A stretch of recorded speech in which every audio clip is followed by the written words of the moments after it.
Today's video, this is a B1 level speaking lesson, and today we're going to be talking about ANZAC Day. This is a speaking lesson, so I would encourage you to record your answers to the prompts out loud. You can either just speak them out loud, or if you'd like some feedback, feel free to make a video of yourself speaking and post it on TikTok or Instagram, and the hashtag to do that will be provided in the description below, and I'll be glad to give you some feedback on your speaking. All right, so in many cultures, it is important to remember people who gave their lives for a society.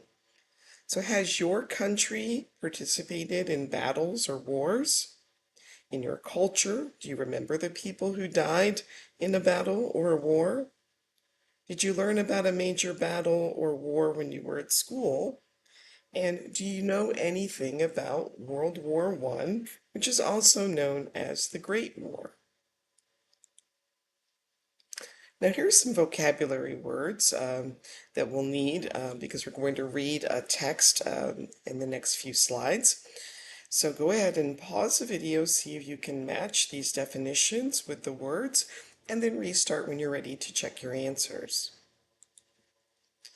All right, this is the part of the armed forces of a country that fights at sea. That would be the Navy. The act of winning a competition or battle is victory. This is a person who fights for an army. That's a soldier. To take control of something by force is to capture. And a group of countries that are controlled by a single country is an empire. All right, now we're going to read about ANZAC Day. You can pause the video and read on your own. I'd recommend reading out loud again to practice your speaking, or you can follow along first, listen to me read, and then you can pause the video and read on your own again. So ANZAC is an acronym. The letters stand for Australian and New Zealand Army Corps. When World War I started in 1914, Australia and New Zealand were part of the British Empire. Both countries sent soldiers to fight. These soldiers were involved in battles that were thousands of kilometers from Australia and New Zealand. In 1915, ANZAC soldiers were sent to Gallipoli. The soldiers had to capture the Gallipoli Peninsula, which would help the Navy to capture Istanbul. The ANZAC soldiers were fighting soldiers of the Ottoman Empire. The battle was a disaster for the ANZAC soldiers and a victory for the Ottoman soldiers. It is important to understand that soldiers from other countries died at Gallipoli too, such as the United Kingdom, France, and British India. Great. There are a few more vocabulary words before we continue reading. Again, try these on your own and then restart when you're ready to check the answers. The time of day when the first light appears is dawn. To represent, to show, or to express is to symbolize. To recall or mark an event or person, commemorate. A person who served in the armed forces is a veteran. And a feeling of admiration for someone because of their abilities or achievements is respect. Once again, you can pause the video and try reading on your own, or you can follow along as I read. ANZAC Day first started to commemorate the people who lost their lives at Gallipoli. Today on ANZAC Day, people pay their respects to all soldiers who have died in all wars since 1915. Commemorations take place each year on the 25th of April. People celebrate in different ways, but traditionally there is always a dawn service, which often takes place at war memorials. At the end of the dawn service, a soldier plays the last post. This piece of music symbolizes the dead soldiers who can now rest in peace. In many cities, there are marches for veterans. As it is a public holiday in Australia and New Zealand, people often have barbecues or meals together. So, do you commemorate an event? And what is the event, and how do you commemorate it? What does your country commemorate? When does the commemoration happen? And what happens? And is it important for us to remember events in history? So we often use memorials to commemorate both happy and sad events. So do you know what these memorials symbolize?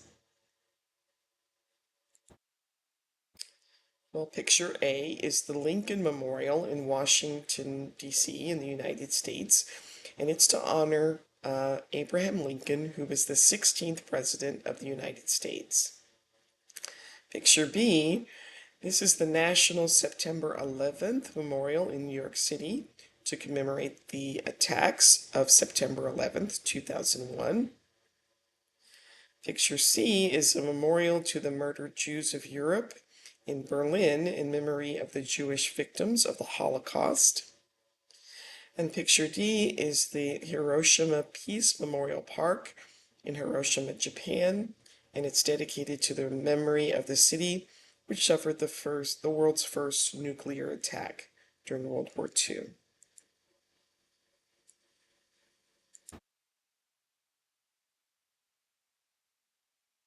So it's important to remember, this person says, I am a 22-year-old Australian.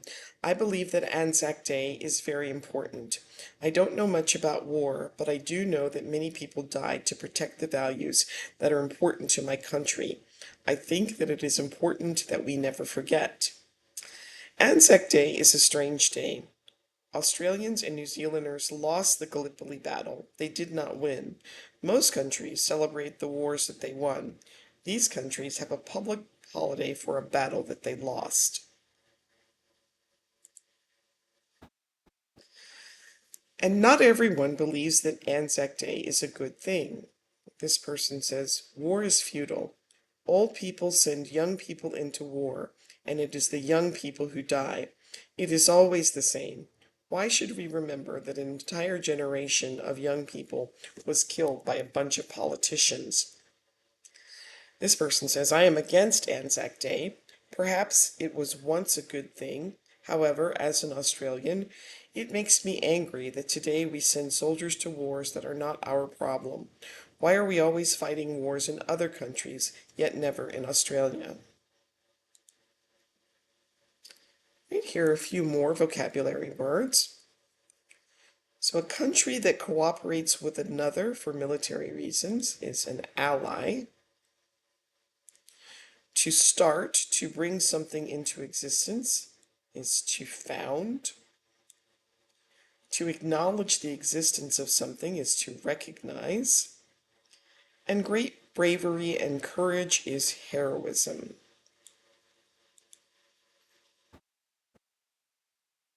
So again, you can pause the video and read this text on your own, or you can follow along as I read. Many Australians and New Zealanders have forgotten that Ottoman soldiers also died at Gallipoli.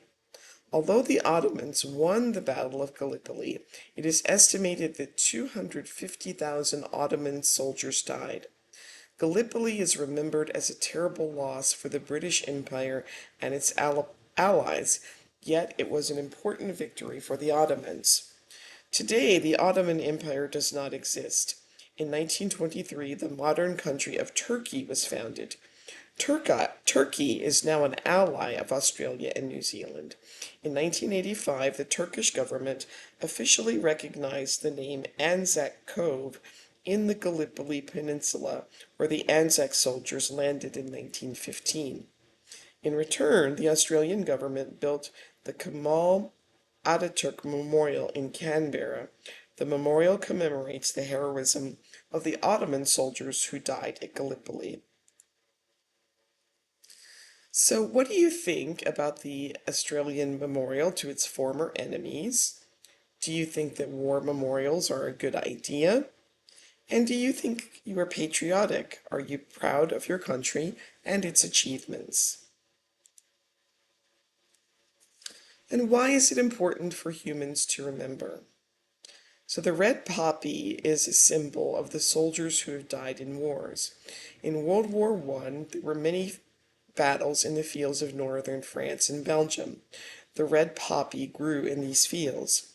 People in several countries wear a poppy on Remembrance Day, which falls on the 11th of November. On the 11th day of the 11th month in 1918, a document was signed that finished the fighting between the soldiers from both sides in World War I. So why do you think that we remember the dead in every culture? Are some battles more important for countries than others? Are there any disadvantages to days like ANZAC Day? And how would you like to be remembered? And that brings us to the end of today's video. Please like, subscribe, share.